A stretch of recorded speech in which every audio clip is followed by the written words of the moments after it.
तो गाइस शुरू करते हैं आज का वीडियो। तो बात से ही तो आज है हमारा अपने कॉलेज में डायमंड जुबली का पहला दिन।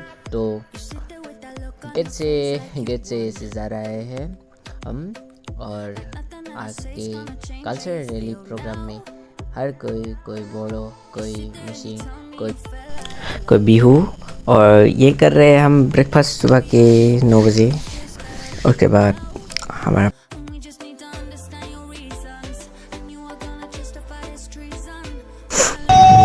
शिक्का अपनी हमारे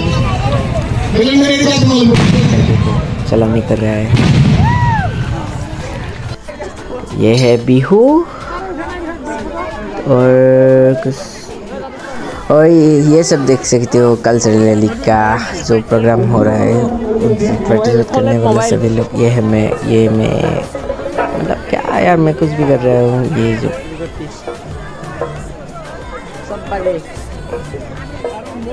और सभी लोग को देख सकते हो, सभी लोग अपने अपने कल्चर में आ गए। और मैं बना हूँ मछली पकड़ने वाला, जो हमारे यहाँ मासमोरिया बोलते हैं। तो अब यह सब है ये कल्चर रैली का।